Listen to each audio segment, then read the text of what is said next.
justo cuando el mundo se tambaleaba por la muerte de Alejandro Magno, estalló una guerra. Una guerra que casi nadie recuerda. Fue un conflicto desesperado, uno que iba a decidir, para siempre, el destino de la libertad griega. Hoy vamos a contar la historia de ese último y desafiante levantamiento, la guerra en Lamiaca. Demóstenes, si tu poder hubiese sido tan grande como tu oratoria, Grecia sería aún libre. Uf, qué frase, ¿no? Estas palabras, grabadas en su estatua, capturan perfectamente la esencia trágica de toda esta lucha. Son, a la vez, un tributo a un hombre cuya voz, su pura voz, encendió una rebelión.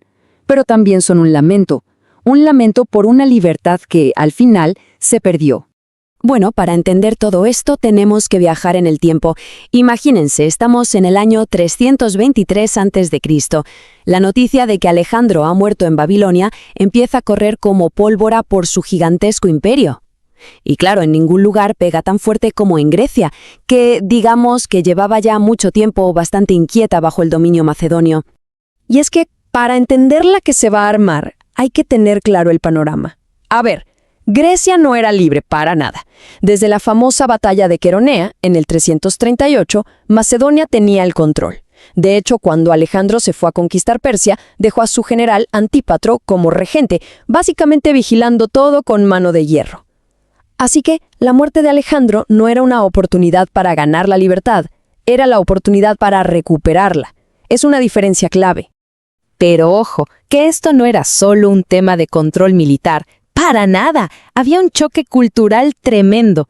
Para muchísimos griegos, los macedonios eran unos semibárbaros, gente ruda del norte. Y del otro lado, los macedonios veían a los griegos del sur como unos afeminados, debilitados por la vida en la ciudad. O sea, no se bancaban, y este resentimiento mutuo hacía que el dominio de Macedonia se sintiera en la práctica como una ocupación extranjera. Al principio, en Atenas, muchos no se creían los rumores. Alejandro, ¿muerto? Imposible. Pero cuando la noticia se confirmó, fue como si se encendiera una mecha. Era la señal que todos estaban esperando. Liderados por oradores de la talla de Hipérides y, por supuesto, el gran Demóstenes, los grupos antimacedonios no perdieron ni un segundo. El llamado fue claro: guerra por la libertad de toda la Hélade. Y por un momento glorioso y fugaz, de verdad pareció que la victoria era posible. La rebelión griega arrancó con un éxito que nadie se esperaba, superando todas las expectativas y encendiendo una llama de esperanza por toda la región. Claro, Atenas no estaba sola en esto. Rapidísimo se formó una coalición, la Liga Helénica. Se sumaron los etolios, ciudades importantes como Argos y Mesenia, pero la gran sorpresa fueron los tesalios. Ellos, que tradicionalmente eran aliados de Macedonia, se unieron a la causa. Y esto, como vamos a ver, fue absolutamente crucial. Antípatro, el regente macedonio, obviamente no se quedó de brazos cruzados. Marchó hacia el sur para aplastar la rebelión de una vez por todas. Pero en las Termópilas se topó con el ejército griego unificado. Y entonces pasó lo impensable, un giro digno de una tragedia griega. Su propia caballería de élite, la caballería tesalia, desertó, en medio de la batalla. Se unieron a sus compatriotas griegos. La derrota de Antípatro fue total. La estrategia inicial de los griegos, liderada por el general Leóstenes, fue brillante. Funcionó como un reloj. Paso 1. Unificar a las ciudades. Listo. Paso 2.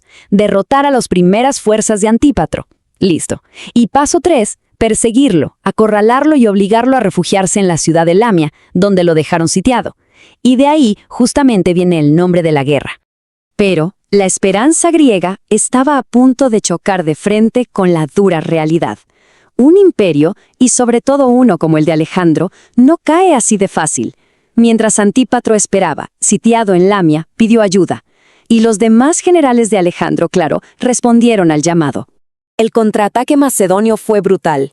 Un ataque en dos frentes. Por tierra venían dos de los generales más curtidos de Alejandro, Leonato y Crátero, con sus veteranos de guerra para romper el asedio de Lamia. Y por mar, el almirante Clito el Blanco zarpó con una flota enorme, con un solo objetivo: destruir el poder naval de Atenas. Y fue en el mar donde la balanza empezó a inclinarse. A ver, hay que entender algo. El poder de Atenas siempre estuvo en su flota. El mar era Atenas. Perder el control del Egeo no era una opción, era perder su talasocracia, como dicen los historiadores, su dominio del mar que garantizaba todo, su comercio, su influencia, su vida. El choque decisivo iba a ser cerca de la isla de Amorgos. La flota de Clito, la flota macedonia, era una bestialidad. 240 barcos, y no cualquier barco, Muchos eran quinquerremes, lo más moderno de la época. ¿Y Atenas? Bueno, Atenas junto a todos los marineros que pudo y con esfuerzo logró armar una flota de 170 naves. La desventaja numérica era simplemente enorme. La batalla de Amorgos fue un desastre para los atenienses, una derrota aplastante.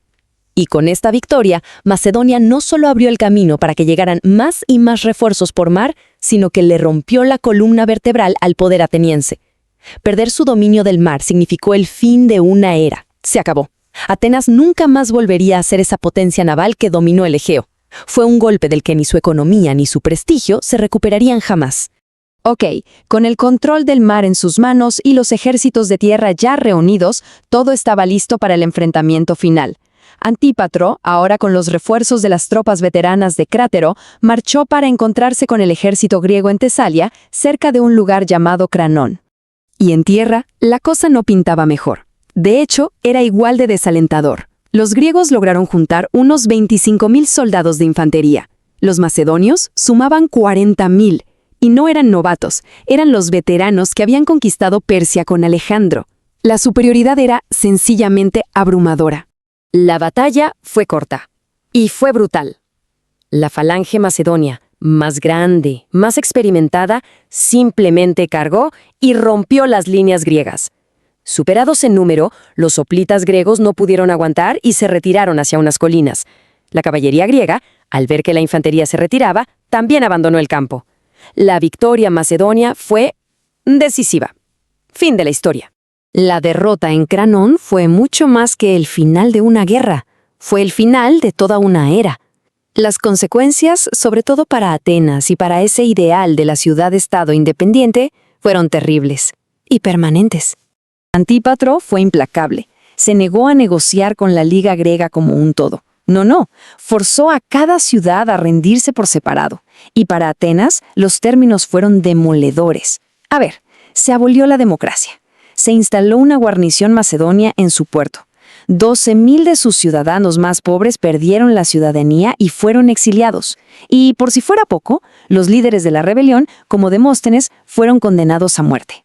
Esto no fue un tratado de paz, fue la demolición total de la independencia de Atenas. Fue el símbolo del nuevo orden mundial, uno donde las ciudades-estado libres ya no tenían cabida. Demóstenes fue perseguido por los hombres de Antípatro.